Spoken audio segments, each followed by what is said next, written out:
Just a couple things before we get started tonight. I'm going to torture you in a second.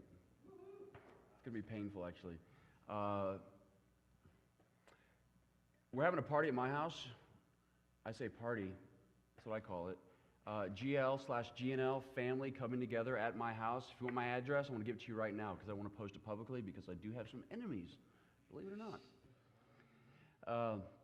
So it's 812 East George. 812 East George Avenue. It's 2 blocks north of 8 Mile, off the service drive going south. That's 812 East George in Hazel Park, Michigan. This morning I said Hazel Park, Kentucky.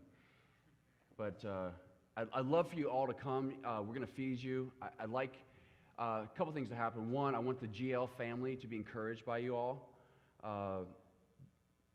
Christians who've been walking with Jesus a while, they need to see that young people love Jesus too. And the Lord is doing a work in some of your lives, and I hope He continues to do a work in more and more of your lives. So that's happening. Junior, I got your attention? All right, you want to come up, sit up here? I think it'd be so much better. You're looking so fly today. I just want to see your shoes again. All right? I might call you up here, all right? So you know I care about you. Katie. 6 o'clock, Sunday night. That means no GNL happening because GNL's happening at my house with GL, okay? If you need a ride, let me know. I want you all to be there, okay? We're going to feed you. You're going to meet new people. It's going to be fun, be indoors, outdoors. You can see how I live if you're interested to see that, right? See my value system expressed through the things I have in my house. What else? My mom used to call me something as a teenager, and I used to hate it. She called me a clothes horse. What, Mom? What is that? A clothes horse. She said I had too many clothes. Clothes horse. I don't know what it means. Yeah. Does that even make sense? Like, what does a horse have to do with clothes? Made no sense to me. But yet she'd call me this. Now, I look back, you guys, you got to be hip and cool when you're in high school, right? And you're a young person, don't you? I look back at the way I dressed. It was bad, man. It was bad. I was so embarrassed. Like, sometimes you don't want to go too far in those styles, right? It was bad. So I say all that to say we're looking for clothes to send to the poor in the Philippines. We need to get them out the door and sent off here soon because it takes about 2.5 months to get there by Christmas. A lot of people gave some amazing donations this morning from Gospel Life, but I know each of you could fill a trash bag full of clothes. Those are going to make it to actual needy people. A lady in our church, Josie Francis, is going to actually distribute those. She's from the Philippines. She knows where the need is. She's actually going to give the clothes to actual needy people. You guys ever watch documentaries on Netflix? These kids out in the middle of the Amazon and places, they're wearing American clothes. You're like, how did that happen? How did they get those clothes? Well, this is how it happens. Someone has a heart to help them. So can we get some clothes together? Right? Okay, I'm going to remind you a few more times, but we're going to send those clothes off in a week or so. Victoria, I know you got a ton of clothes. Your aunt called me. 3 bags. And now I just got to get them. 3 bags, right? She's throwing down. Appreciate that. Secondly, moving on quickly, we're looking for needy families to give. Karina.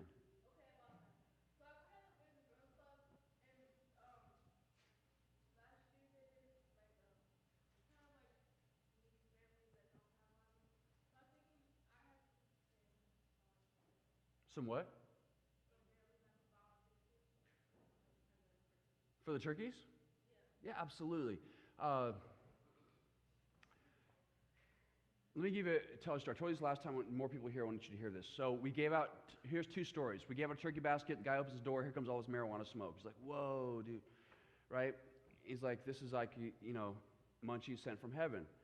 And the other family example I could give is the lady opens the door and Vaughn, you were there.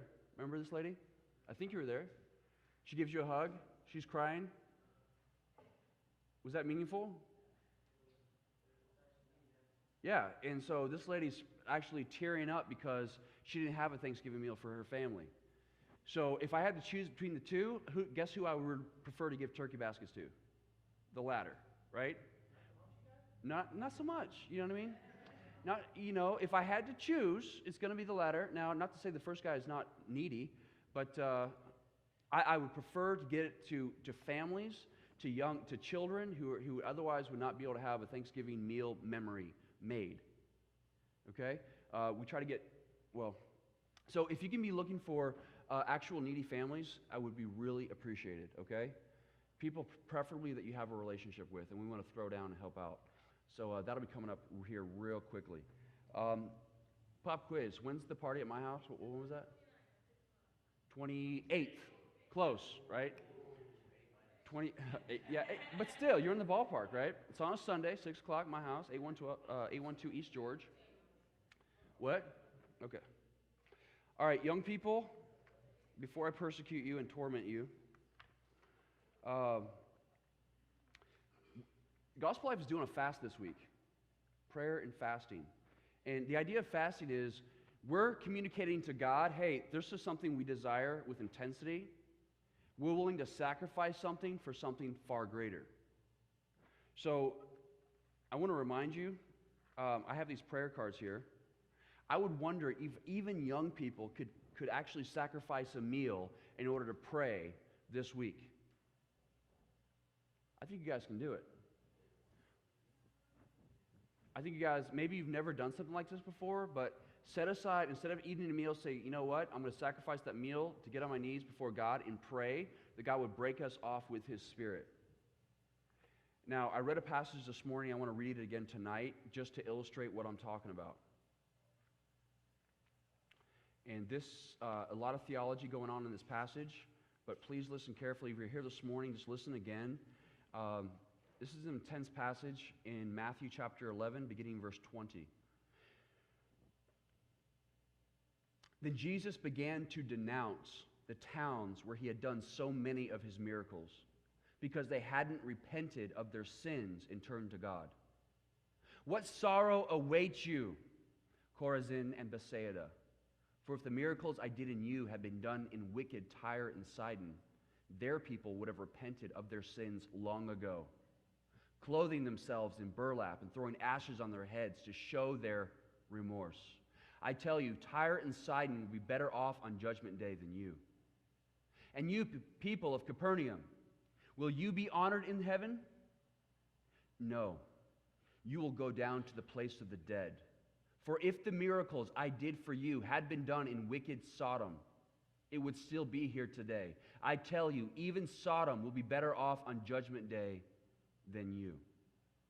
At that time, Jesus prayed this prayer: O Father, Lord of heaven and earth, thank you for hiding these things from those who think themselves wise and clever, and for revealing them to the childlike.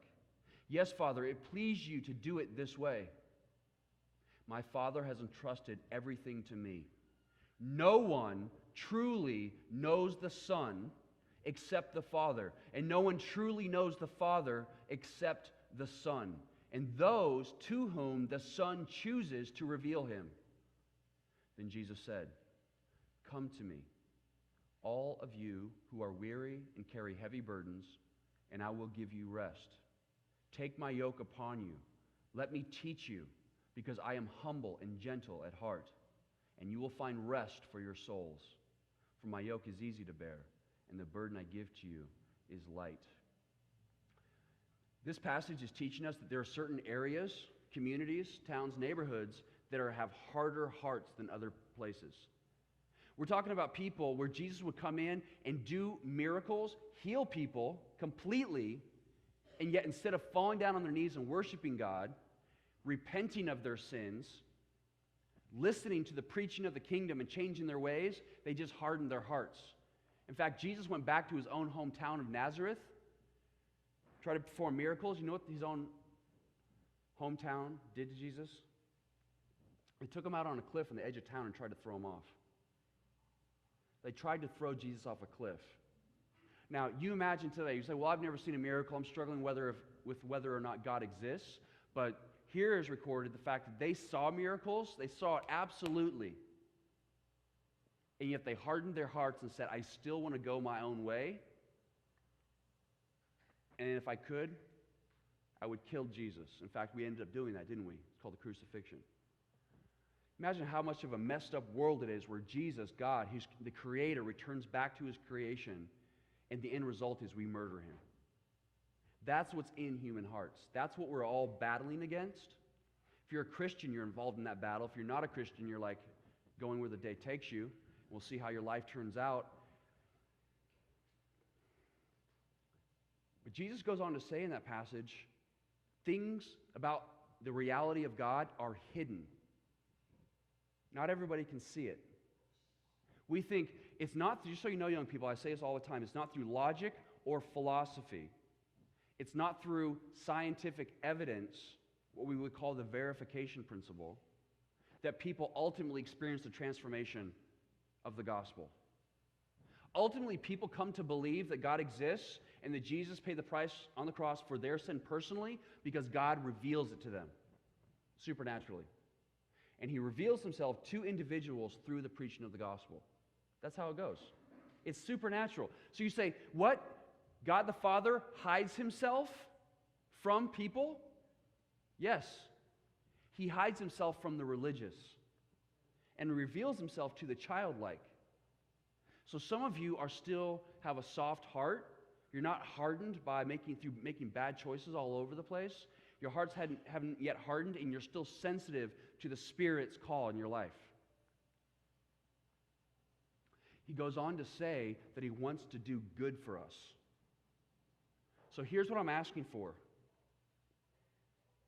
Let me back up. How many of you are experiencing, I'm going to show you something in just a moment. It's going to illustrate my point. How many of you are experiencing suffering as a result of poor choices that were made for you or that were made before you, that were made in the past, maybe from your family, maybe the people entrusted? A lot of you here today are suffering underneath those choices.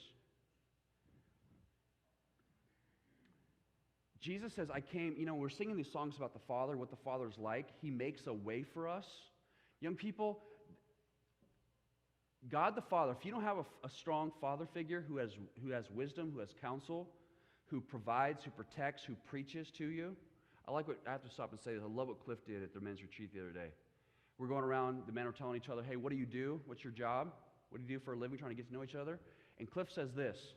It was awesome. He said, I am the lead pastor at, and I'm like, what? Cliff's the lead pastor? Really? I didn't know that. Thought he was a worship leader. He's like, I am the lead pastor at 1714 East Madge, Hazel Park. He's the lead pastor of his house. That's the little flock that God has entrusted to him, and he takes that very seriously. And I really want to challenge you young people, especially you young men here, to rise up and be the men that God has called you to be. And a large part of what that is taking the yoke, the burden of Jesus Christ, bearing that reproach and going forward. He wants to do good for us. See, Christianity is not a religion in the sense that you got to earn something, or it's oppressive and it's bearing down on you. Actually, Christianity is the truth, the reality of our existence. And God himself is trying to restore us back to what he created us ultimately to be. So I love it when Cliff, he doesn't say first and foremost, I'm an electrician. He says, I'm pastor daddy, right, of my house. That's his little flock. You know how we determine who are good candidates for pastors / elders / rulers in the church? You know how we can tell who's good, highly qualified for that? They're already shepherding, which means pastoring, their own families well. I see time and time again, I'm going to be rude and blunt here for a second, okay? You'll forgive me. I see time and time again, it breaks my heart, people who I say to my wife, they should no longer be allowed to make decisions for their own lives. That hurts. Is that real? Is that real talk? It's, for instance, this lady came up to me on the side of the road, 8 miles 75 the other day, and I say, hey, you know what? I felt like Peter and John in Acts, where they said to the lame man, silver and gold have I none, but such as I have give I thee, right? I wish we could actually, when they pass the offering plate, I write a check in the morning, right? That's my favorite check I write in the week, to give to my church. I love to be able to be generous, right? And when we come to Gospel Life, I've already, given my offering to the Lord. I wish we had a little swiper in the offering plate, right? Yeah. Would that be convenient? Wish we had a swiper. We're actually thinking about doing that, actually, for our community group offerings. But I don't often carry cash with me, right? Very cashless society. So when she comes up to me and she wants some help, she has a sign on the side of the road, 8 miles 75. I drive by every day. I live right next door. I said, you know what? If you want to get off the street, I can help you get off the street. Mariners Inn, I know the CEO there. He's a good man. His name is Dave Simpson. He will help you get off the street. And you know what her response was? She says, well, I can't. Now, I'm not trying to throw her under the bus, okay? I can appreciate the predicament she finds herself in. I can't get off the street because I'm in an abusive relationship, and I have a young child, and I'm scared to leave him. And I'm thinking I told her, I responded, you think it's not safe to leave him? Do you think it's safe to stay? Do you think it's safe to stay? I'm going to show you something again in just a moment. It's going to illustrate my point even more clearly. But Jesus is seeking your good, young people. He's seeking your good. He's seeking to give you wisdom and counsel. And what happens oftentimes is you're enticed by the world and that value system. And that value system is like, it looks glamorous on the outside, but how many of you are suffering under the weight of those who actually were deceived by that value system, and now you're paying the price? So what happens is sin enters in, especially into a family tree. Dads don't step up. They're not self-sacrificial. They don't know how to provide. They don't know how to protect, and they certainly don't know how to preach to their own families. And what happens? They're absent and they're detached. And what happens is young ladies don't get the love from their fathers they need. They don't get the love from their fathers. They don't get the counsel from their fathers. And so they become desperate because, and I say this often here, they have that vacuum inside and they're seeking to fill that vacuum with love, with affection from other people. They don't get it from their dad. And inherently, in their very nature, they need that. It's a legitimate need. You know how people say you need 7 hugs per day? If you ever go to Challenge Day, it's one of the first things they say. And they're confused a bit, and they fill that need they have for natural affection from their father with affection from boys. And notice I said boys. Because you know what boys do? We like to play with toys. Right? And when we're done with one toy, we're bored with it, we go on to the next one. Right? Because we're boys. Right? We got so many boys, I keep saying this, we have so many boys in men's bodies who don't know what it means to be a man. And so what we're trying to do is we're calling men to step up, to be wise, to be spiritual, to be real leaders of their household, to not repeat the patterns that they observe from their parents, the negative patterns, because the tendency, young people, is to carry those patterns on into your future relationships and family. So I say all that to say, we're having a fast this week, prayer and fasting. I'm asking you to take one meal, set it aside, and get down on your hands and knees and ask God to work in your heart. I just told you, ultimately, now I'm a big fan of logic and philosophy, and I love science. I really do. But ultimately, I understand I'm going to use a big word right now. Ready? Epistemology. Does that hurt? That wasn't so painful, was it? Epistemology is one of the major strands of philosophy. You know, metaphysics would be one. Ontology. Epistemology. What does epistemology mean in philosophy? Here you learned a new word tonight. Theory of knowledge. Epistemology refers to our theories of knowledge. Now, one theory of knowledge says we gain knowledge through logic. The application of logic to our thought process. It means we use our minds. Rational thinking. I'm a big fan of rational thinking. I think rational thinking is very important. In fact, I think it's sin to have logical fallacies in your preaching. Try to deceive people, right? Because we're just dumb, because we're just Christians.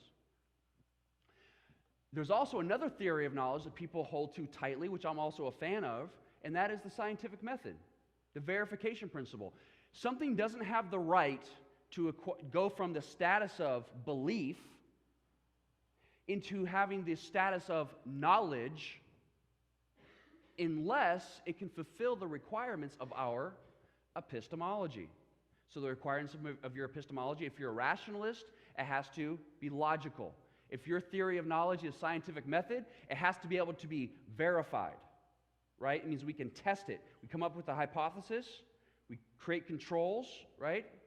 Remove the variables, and then we can repeat it again and again. If we get the same results, then it has the right to acquire, take on the status of, not just a belief, but now it's knowledge. It's a higher status, right? We can bank on that. That's a foundation. We don't have to be deceived. In fact, as we look out and say, how do we determine what's knowledge, what's truth in the real world that we encounter and navigate through on a daily basis, there's not many more choices than that. A third choice, which is kind of like a hybrid between the first two I mentioned, rationalism, scientific method I'll call it, is what we call subjectivism. And now, subjectivism is somewhat, as I said, kind of a mixture of the first two, but also the idea of gut instinct, right? I'm going to go with my gut, right? I feel it. I feel like, and sometimes what our theory of knowledge is, however we feel at the time. This is truth. This is the way to go because I feel like it. Now, can you ever be deceived by your emotions?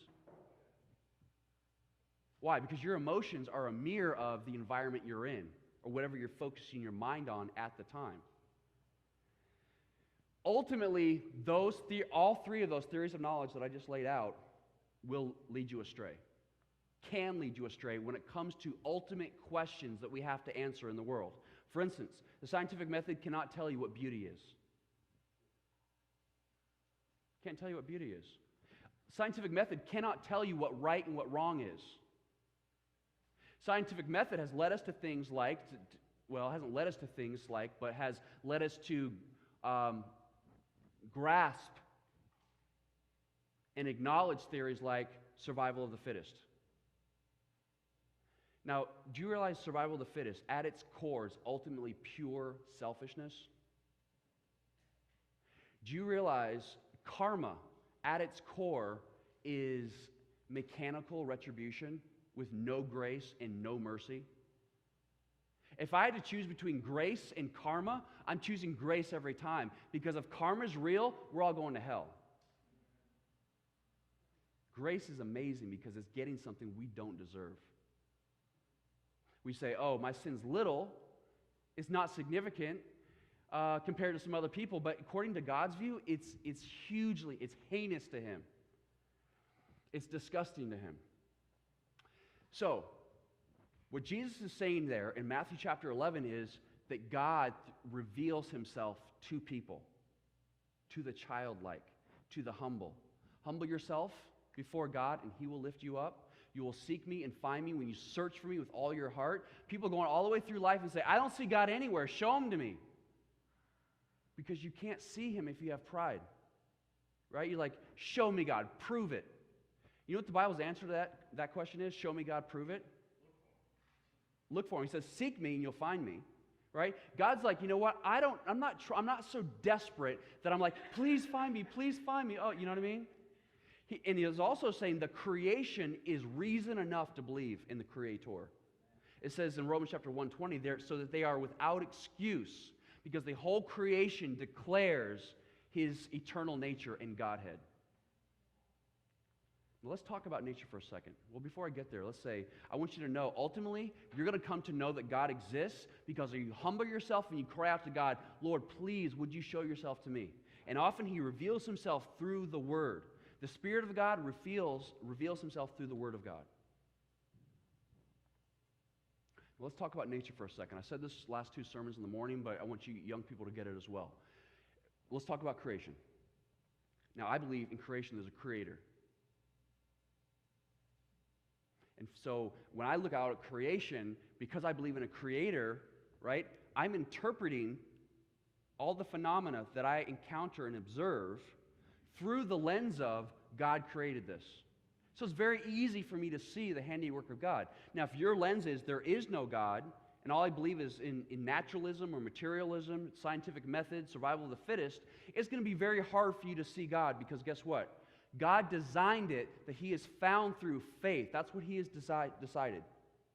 And so if you don't come to Him with faith, it's invisible. It's like a two-dimensional object trying to explain a three-dimensional object. It doesn't even have the capability of understanding that third dimension, that z-axis. All it has is x and y. You throw a z-axis in the middle of it, you're like, whoa, what do I do with that? I can't interpret that. It still looks like a two-dimensional object to me, because we don't approach God with faith. So as I look out in the universe, and I look out in creation, one of the things I observe is this. All throughout nature, there we see instances where there's give and take. There's receive and give. There's receive and give. What's an example of that? How about you breathing right now? What, you take in oxygen, you give out carbon dioxide. The plants take in the carbon dioxide, give out oxygen, right? We're all part of this giving and taking. The oceans, I love to talk about the oceans because I love documentaries on this subject. Like Blue Planet is amazing, especially in high res. God bless high res, right? By the way, the new 4K, 8K TVs coming out, blow Blu-ray away, right? It's amazing. Amazing. 4K and 8K TV. Wow. Yeah. Guys, if you don't know about the 4K, 8K TVs, DVDs are going to be obsolete in the very near future because they can't hold all the data of a 4K, 8K movie. And, it's so worth it, though. So, yeah. But it's that amazing, right? It's that mesmerizing. As we watch, we see that the oceans, water vapor rises from the ocean and forms these huge clouds, right? They receive the water from the oceans and these clouds form. And the clouds, they rain down upon the earth. And the water flows out into the rivers and tributaries and waters the earth, but eventually makes its way back to where? The seas and the oceans. So we see there is this cycle of giving and receiving, giving and receiving. Why is that? Why is that? Because ultimately, that's an expression of who God is. God exists in community. God the Father, God the Son, God the Holy Spirit. And each member of the Trinity has been pouring out their love, each to the other, for all eternity past, and will do so for all eternity in the future. Pouring out their love for each other. So the Creator, of course, He makes things, right, in His own style and His own design. Like you look at a masterpiece, a painting, you say, oh, that's Leonardo da Vinci, or that's Michelangelo, or that's Raphael, whoever it is. You can tell their style. Same thing is true with God out in nature. He's saying, you know what? That's His style to create systems that give and receive, give and take, because God has been doing that for all eternity past, and will be doing that for all eternity future. And so what happens is He created us to be givers. We're receiving all these good things from God, and He created us to give back. Being a man in your household means that you're called to be a giver. And what do men oftentimes want to do? They just want to take for themselves. I've said this before, I actually had a dad tell a little, 6-year-old girl who's so precious, hey, Dad, can I be involved in the those little wooden race cars that they do in Boy Scouts? We did that here before. And she's all excited, this little girl named Heather, and she goes to her dad and says, hey, Dad, I want to help build this little car so I can race it down this little track. She was so excited. And the dad says, sure, daughter, you can do that as long as I don't have to be involved. As he turns his face back to what? The video game system he's playing. We're talking about, he has a 6-year-old daughter. This man's in his 30s. He's got a precious daughter in front of him, opportunity to be involved in her life, and guess what he chooses? Selfishness. That's why I'm not a big fan of the survival of the fittest theory, because it's selfishness at its core. We're created to be givers and receivers. Give and receive, give and receive. Not to be hoarders, right? If you just take the breath that God has given you, you just hold it in, what's going to happen?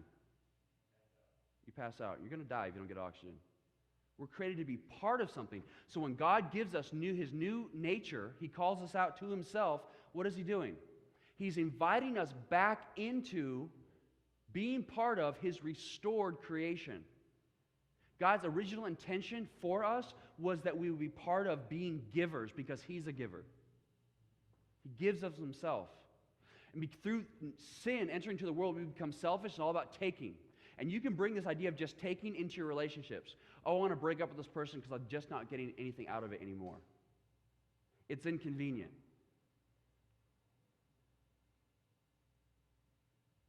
Are you in your relationships? Are you going to be in relationships in the future for what you can give or what you can get? Are you going to have a covenant love or a contract love? Contract love expires. So I'm asking you, young people, I'm going to show you something now, but I'm going to interpret what you're going to say. I'm going to show you a short video, and just forgive me for seeing this. There's some young people here, but I think you can handle it. It's a short little film, okay, and it illustrates some things, and someone showed it to me this week, and I want to share it with you. So it's a little bit painful, but I'm going to use it to make some points, okay, and we're going to continue on our conversation.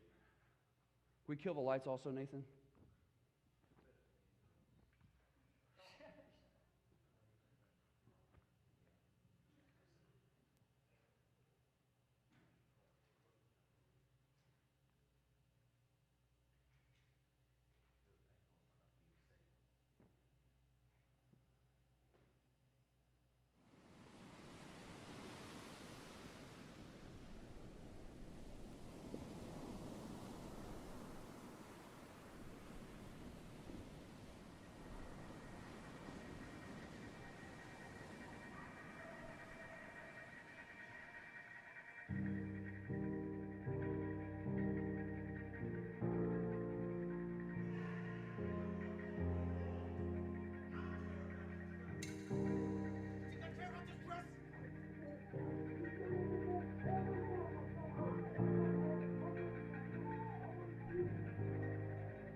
Sometimes someone hurts you so bad.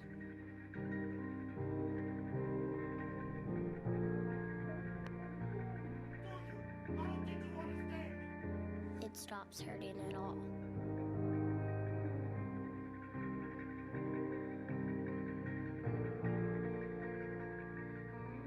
Until something makes you feel again. And then it all comes back. Every word, every hurt, every moment. How could you ever understand where I come from? Even if you ask, even if you listen, you do not really hear or see or feel. You don't remember my story. You haven't walked my path.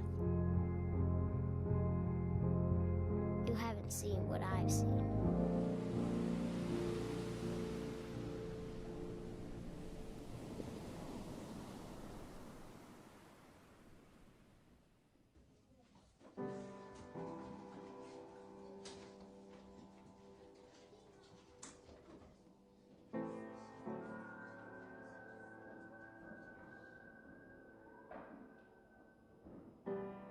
My past defines me. This is who I am.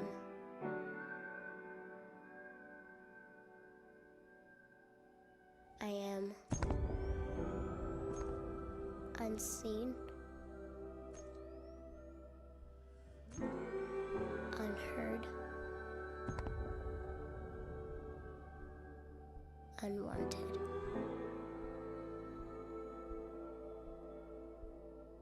That is what I am, if even I am anything.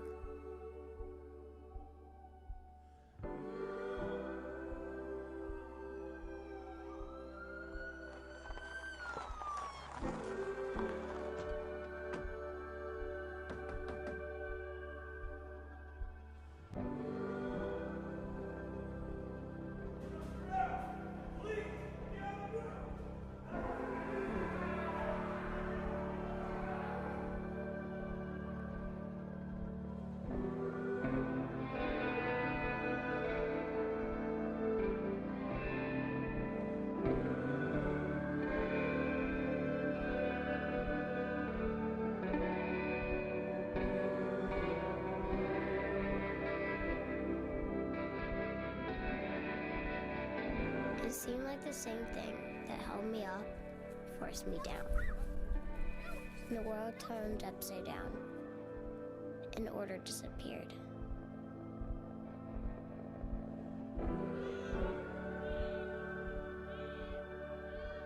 Nothing was how it was supposed to be. And a heavy sadness filled my soul.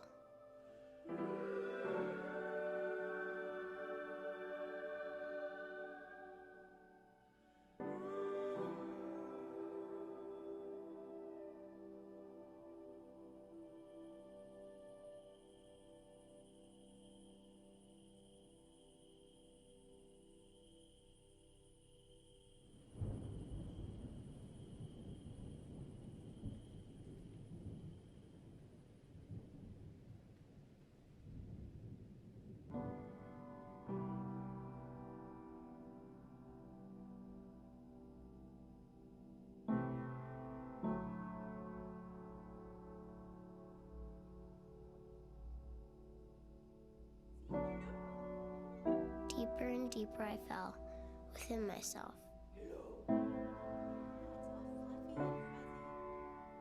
And nothing could draw me out.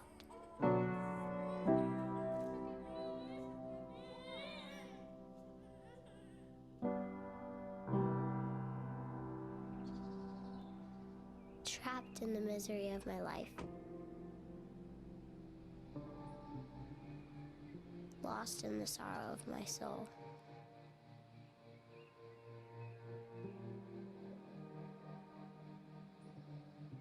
Unable to see the light.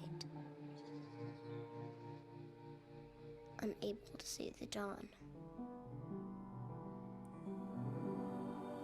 To feel. To hope. What are you doing picking my fruit? To dream.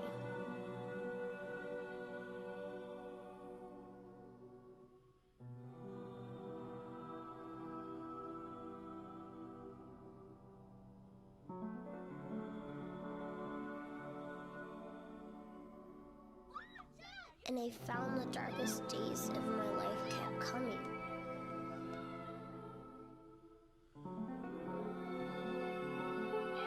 The blackest nights for my soul never stopped.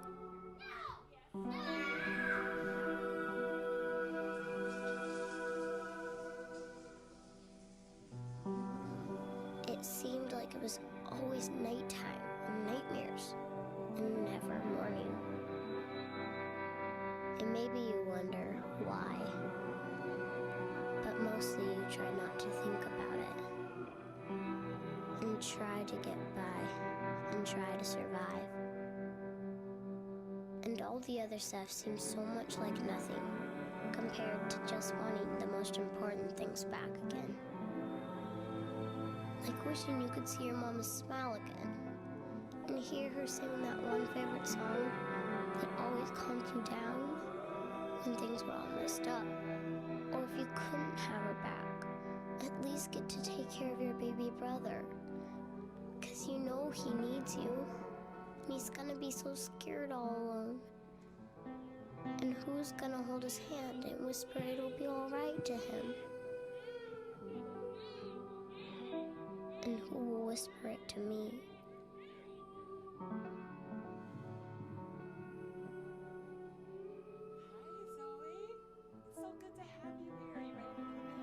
I know I am helpless, dependent, desperate.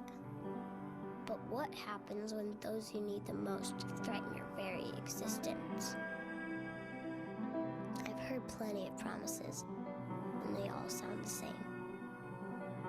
But push hard enough, and sooner or later, they all prove to be empty. The sun comes up every morning, but do you know where? Each place, it's somewhere different.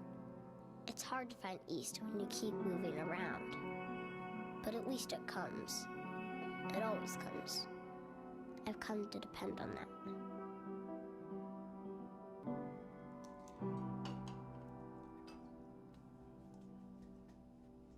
And slowly seasons changed around me. And it seemed this time that maybe the world would not be pulled out from under me again. Feet safe, roots starting to grow, little buds of hope forming, slowly attempting to trust this new life. Hey, come on over. Let me show you what I got for you. Got you a gift.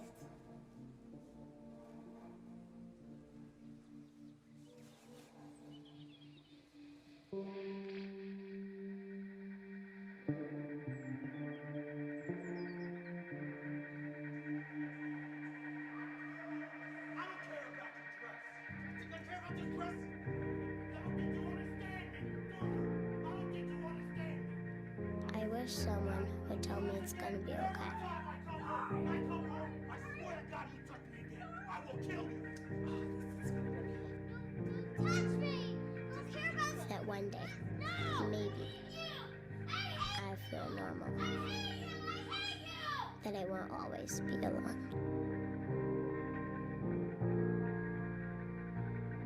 That I'll have a mommy who will hug me and be strong for me. Because maybe I can't do it all by myself.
This, my past, my history, my story, is not my fault. It's not because of me. And doesn't have to be what defines my future.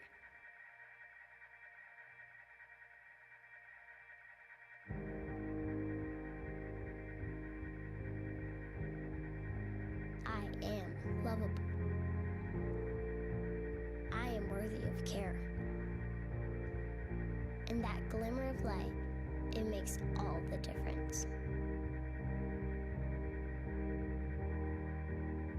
The glimmers of light give me hope that someday my summer will come.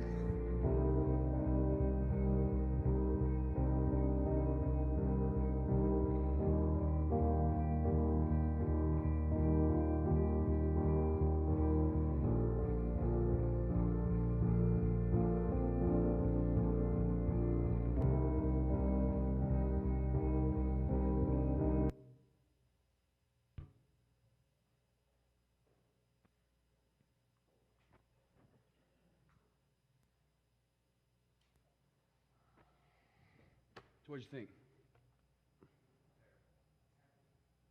Hate that movie, right? But it's also, yeah, it's also awesome. It really communicates some things. So I want to make some points from that.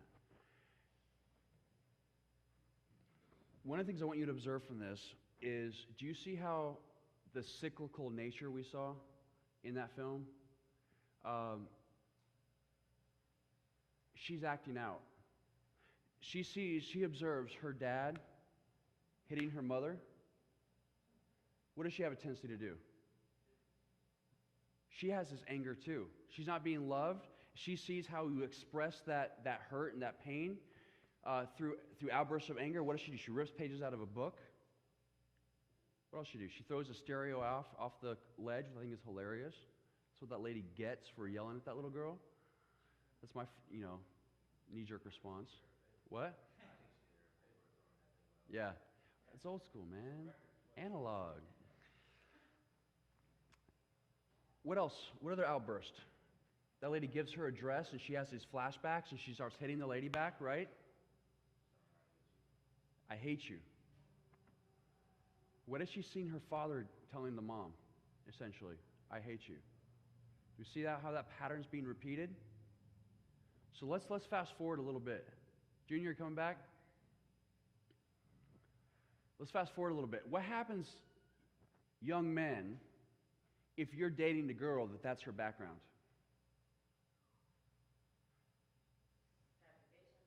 Patient. Now, if you don't take the time, that's what I'm saying. We just date, she's good looking, or she's popular, or however else you do an assessment to see who you're going to date. If you don't really get to know her story and see where she's at, do you think it's going to be easy to love her past that? If all you see the here and now? You think, I find her attractive, so it's going to make it really easy to love. Imagine that hurt, that outburst of anger, right? That ultimately will be turned on you as the person, say, young man that's dating her. If you don't understand what she's going through, her past, and you don't understand the love, the unconditional love of Jesus, the temptation eventually will be to reciprocate in kind. She's taking things out on you, and you're like, I'm fed up with it, I'm just going to yell back at her. So we see the pattern continue. And also, Cliff, you go check on Junior for me. Also, the pattern is this, young man. If you saw the coping mechanisms that you pick up from your parents, the temptation is for you to perpetuate those in your future. So if you saw your dad acting like that, he gets drunk, he gets violent, what's the temptation when you get angry? How are you going to act that out? Yeah. Unresolved conflict. The idea is hurting people hurt people. So even when I see the father figure in there and there's no justification for his actions, my temptation, my thinking is, what happened to that man as a boy? What did he see from his father? Every time people come to me and I hear about this expression, I always ask that question: what was their upbringing like? What was their dad like? And I always, 99.9% of the time, hear that the dad was doing the exact same thing, and this violent man just learned it from his dad. Whatever you learned as far as coping mechanisms in dealing with life, it's going to be your temptation to perpetuate those in the future. So here's where the church comes in. Because you're dating, you marry a person like that, it's going to get hard at some point, isn't it? If she hasn't dealt with all that baggage, and your temptation is going to be to leave her. I'm fed up with her. There's no helping her. She doesn't deserve my love. She's just turning her back on me. She's acting out. She's lashing out at me. Instead of loving her through it, here comes the church. Because maybe, young man, you're not equipped with the wisdom, the counsel. You don't have a good example yourself. You don't know what to do with the situation. So here comes divorce. And I'm overwhelmed in this community particularly at the broken homes that I see everywhere. Devastating families, broken homes everywhere. It's really cool when you go to the parties, and I was there when I was a young person, in high school, 15, 16, and going forward, and you go to these parties, right, and there's no parents home, right, and maybe someone purchased a keg, right? Maybe that's what we did when we were in my hillbilly days out in the middle hills of California. And it's really cool and awesome, right? And everybody's drinking and whatever, and it's really cool to get drunk and party and everything, right? Maybe you're they're in the basement of the parents' of house, and they're not even home, so it's like really awesome and cool to fit in with this lifestyle and scene. Young ladies, I want to ask you, what do you think that guy who's partying, getting belligerent, looks like as a husband and father? Well, he's the captain of the football team, or he's super popular and everybody likes him. He's got 5,000 Facebook friends. Do you think the amount of Facebook friends is automatically going to be equivalent to good husband, good father? Now, Twitter followers, now you're talking. That's substantive, that's weighty. The idea is, young people, look at, if you're a young man, look at the young lady, look at her story, hear her story, right? Figure out, go to the men, because men listen to men, go to other men and say, hey, how am I going to love her through this young lady I want to date? right? I potentially want to marry. How am I going to love her through that? How do I respond in kind, not in kind, but show her the unconditional love of the Father? How do I bring healing to her life? Do you think the gospel applies to situations like we just saw? The gospel is meant specifically to transform our community in situations just like that. It's not just 1, 2, 3, repeat after me, say a prayer. Jesus is, what we're looking at there is a fallen, messed up creation. That's super messed up on so many different levels. Is that how God designed it? For us to go our own separate way and live selfish lives? We just act out, we take it out on young children, we take it out on our spouse, our wife? Absolutely not. The gospel is calling men to be real men. The idea of the Ned Flanders on The Simpsons show, he's nerdy, right? He's meek and mild, and no one wants to be like that. That's how Christians are portrayed in our society, in our culture, right? Weird people. But really, I want to call you young men to be real men that step up and actually think about greater reality, about the reality of our existence, how our universe came to be here, the fact that God exists, that He created us, there's actually no other viable alternative. There's a sense, a very real sense, is being written about in high-level academic journals, the idea that even now, survival of the fittest, i.e. materialism and naturalism, is being crushed beneath the weight of its own anomalies, which means the things that evolution can no longer explain. There's more and more things that are being put on the table that evolution can no longer explain. And so what happens? Does that mean everybody's going to revert back to believing in God again? No. We're going to believe in something else because we'll do anything but believe in God. But we're calling men to be real men, and that means being a spiritual man. Because real men say, it's not just about me, the here and now, the material. It's about taking on, being a holistic worldview, and God created us as a spiritual element, immaterial element to us, and I need to be in line with my Maker. I'm made in His image. I need to reflect out His image, what He's like. He's generous. He's merciful. He's gracious.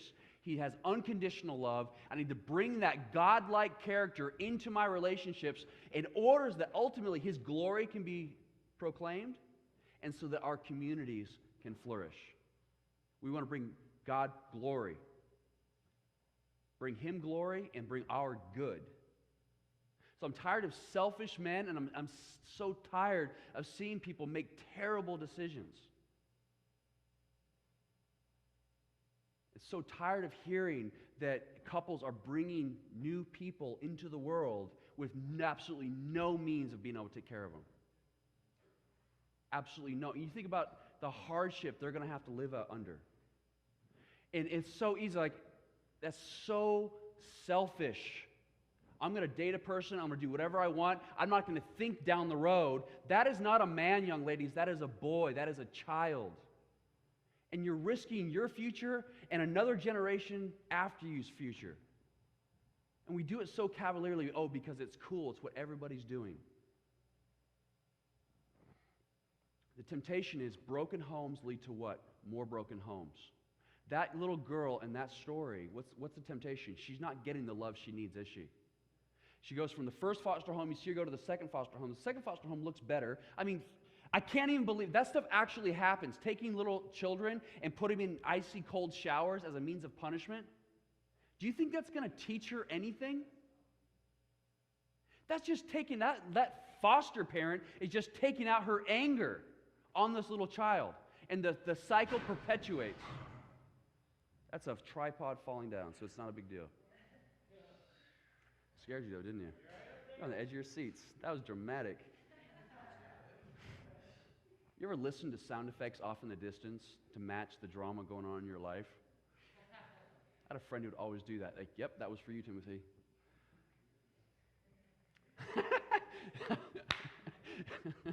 First night on the job solo. Look what happens. Good job, Ricardo. Thank you. Unforgettable. So here's what happens. That little girl is not getting the love she needs. Like she needs air. She's not getting that from the foster parents. She certainly didn't get it from her father. So what is the temptation going to be? She's living in a foster home. She's not getting the love she needs. She's going to be looking other places to fulfill that need of natural affection, of love. And guess what? The first person that comes across her path that shows her a little bit of attention, she's going to take the bait. And guess what? Chances are that first guy that shows her a little bit of attention is not going to be a real man.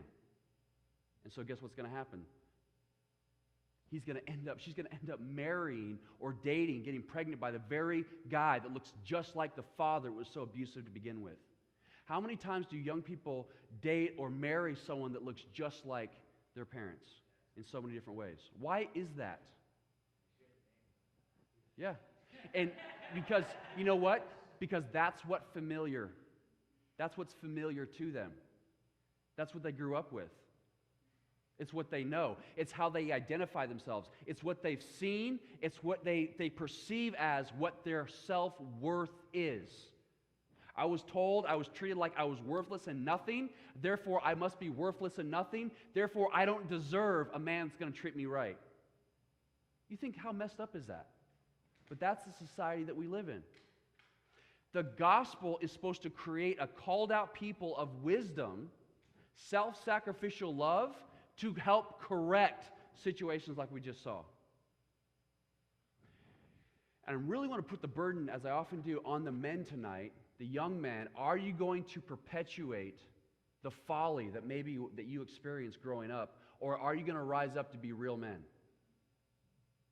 Junior, you with me?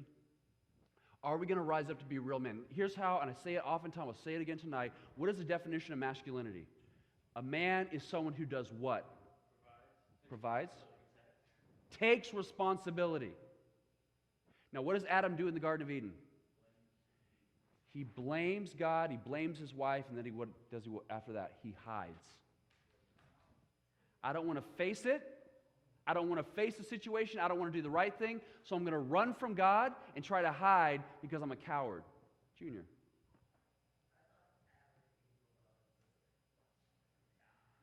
Wow. I have to pause. I got to pause. Hold on. Wow. Hey, Junior, I've never heard that before. You got to go home and read Genesis 1, 2, and 3, okay? Just 3 short chapters. Hey, Junior, the reason why I want you to know about Genesis chapter 1, 2, and 3, particularly 2 and 3, is because that's the design, that's the pattern, that's the template that God has given us about man and woman. They're husband and wife, by the way. They were one flesh, all right? Man and woman together form one person. Really what the Bible's teaching us. And that person is called to reflect out the image of God. Hey, young men, maybe you haven't had a good example, but one of the ways the gospel needs to change things is change our communities to build strong families. That's a huge value. If you don't learn anywhere else what it means to be a man, I want you to learn at Gospel Nightlife what it means to be a man. It's hugely important. The gospel is relevant to all of life. The gospel should result in strong families where men know how to love their wives well. I'm tired of cowards, and I'm tired of the folly, the lack of wisdom. That just creates devastation for other people. So if you don't have that in your life, you need a mentor, young men. You need someone that's going to come alongside of you and teach you these things, pour his wisdom into your life to show you what it means. And guess what? It's going to be rough. Because at times, you're going to be tempted to reciprocate. Your girl is lashing out on you, being a what? A BITC, what? And guess what you're going to want to be? Maybe. That's how it rolls, right? And it just escalates. And the reason why, when our significant others are doing that, you may not know how to respond. And so you may end up being verbally abusive or physically abusive. And you, like, surprisingly might say, I never knew I had that in me. I never knew I had it in me to be verbally or physically abusive to my woman. Because no one's taught you how to actually respond and navigate in that situation. God the Father makes a way. We sang about it a moment ago. God the Father makes a way for us. God the Father is looking down at us from heaven and saying, they're rebellious, they're angry, they're sinful, they're going astray in all these different ways. And what does He do? He makes a way for us. He has his arms wide open and embraces us to change us.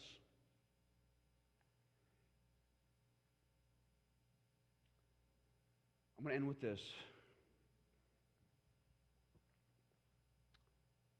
I said this before, I'll say it again. I look for the day when I get to see and maybe even perform wedding ceremonies where I know there's a godly young man who's going to love his future wife well. And guess what? I'm going to be here for a while. I hope there's people in this room that we get to do life together, and I get to see you walk down the aisle. I get to counsel you, I get to mentor you, I get to build you up in the faith, give you all the wisdom I have so that your life can go off and flourish, so you can bring children into the world that you can break off with wisdom and counsel. And transform our community. How many of you here want to never know divorce? Records show that the millennial generation, which many of you are a part of, they want to marry, but marry once. And I love that. But in some sense, it's just idealistic if you don't have the wisdom and counsel. Young ladies, when you're thinking about who you should date, think about it. Ask the question, hey, who's your mentor? Look at the guy's dad and do an evaluation right there, right? Sometimes we're scared to do that. We want to say, hey, what's she going to look like in 20 years? Well, look at her mom. Oh! Did I just scare you guys?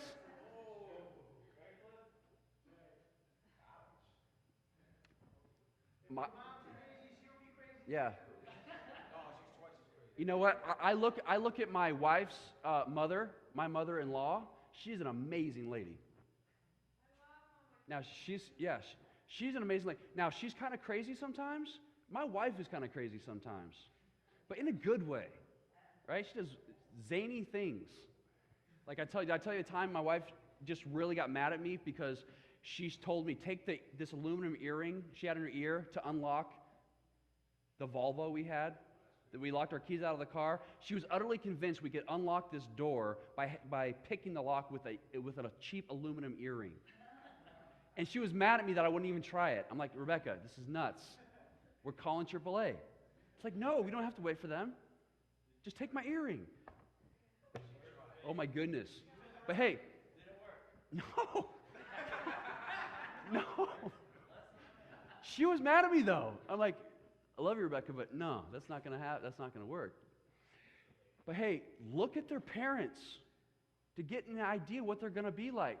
And hey, I'm not saying you should never date someone who didn't have parents to teach them, give them wisdom, counsel, right? Like you can only marry someone that's absolutely perfect, that's never had any baggage or any problems. We've all have baggage, we all have problems. But I'm saying, does that person have access, especially that young man, does he have access to wisdom and counsel that he submitted himself to? Or is he just being led by whatever pop culture has to say, that he's swallowing hook, line, and sinker? The idea of, hey, I'm looking for a godly man. You know the problem is? Godly men are hard to find. I strongly desire that each of you finds someone to marry that loves Jesus, and God's blessing will be on your lives. But I understand, young people, it's hard to find someone to date these days that's a Christian, is it not?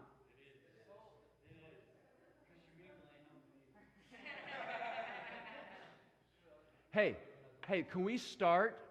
The best way to find a godly spouse is to start working on becoming a godly spouse. You're going to be the type of person that's going to attract a godly person. It starts here. I told this before, I'll say it again. For me, I was on my hands and knees telling God, you know what, I'm no longer going to look for girls because obviously I'm making poor choices. And I'm just going to hang the idea of finding a spouse, and Lord, I'm going to leave that to you. You lead me, you guide me. Within a short amount of time, my wife is walking up to me and saying, hey, my name's Rebecca. No, she introduced herself to you? Yeah. Wait, she walked up to you? Yes. What? Were you like reading the book and she's like, oh, hi. We're in the library. I was shopping for like pens. Dude. No, not the library, the bookstore. The bookstore. She was buying a dictionary. What? A dictionary? She was buying a dictionary because she was taking English 101. See, I was, keep in mind this principle, young people, I was at a place, where was I at the time?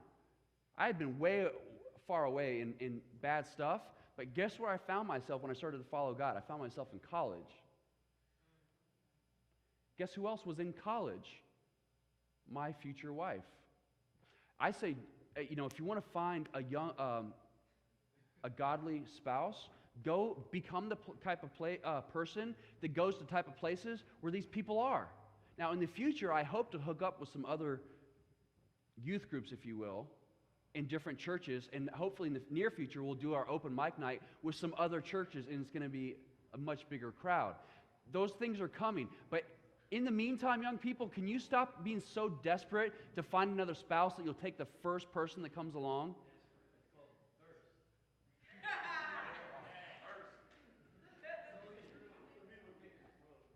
Yeah.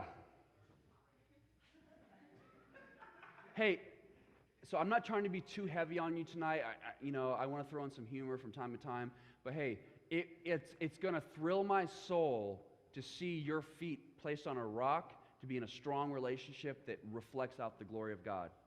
It's going to break my heart to see some of you make poor decisions and suffer as a result.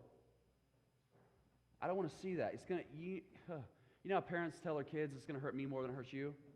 That's how I feel. Yeah, I was told that a lot. My dad was disciplining me, and it did hurt him because he was a godly man. He took the time to love me enough to discipline me. You know what my dad was always telling me growing up? He's like, it's character, son. It's character. I'm teaching you character.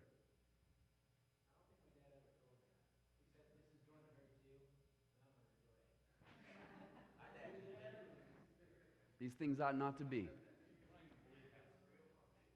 So, hey, you guys are loved. You realize that? My wife and I, others here like Cliff and Amber, we care about you guys. We care about your futures. We think about these things. We pray about these things. It thrills our soul to think about one day you guys being successful and flourishing in your community. Do we want you to have happy lives? Genuinely happy lives? Does God want you to be happy? Do you realize God wants you to be happy? When it says in Jesus' first sermon, in the Sermon on the Mount in Matthew 5, it says, blessed is the man who, you know what blessed means? Happy are the. Happy are the. He's telling you how to be happy. God cares about your happiness. And He's telling you all these things, not to oppress you, to keep you from having fun, but so that you can have His blessing on your life and experience genuine happiness. All right. I'm going to pray. All right? And that's a wrap. Jesus, thank you that you give us wisdom. Thank you that you give us counsel. And Lord, again, as I pray oftentimes, I just pray that your blessing would rest on the lives of these young people here, everyone here, Lord. I pray that you would give them wisdom, give them a thirst and a hunger for righteousness, Lord, a desire to know their God, to walk humbly with their God. Lord, give them wisdom beyond their years, give them discernment, Lord, and may we be servants to serve them, to help them experience true success in life, that their lives would flourish, that they would prosper, that they would know true shalom in their households. Lord, I pray that they would make wise choices in the future. Lord, I pray that you would call these young people who are living in the ghetto, out of the ghetto, to go back in the ghetto on mission for Jesus. Lord, help us make a difference. Help us shine a light by being a called out people of God in our city, in our neighborhoods, in our community. And Lord, I'm just asking you specifically to protect these young people from poor choices, from those that would seek to do them harm. We pray this in the name of Jesus. Amen. All right, we got a little bit of time left.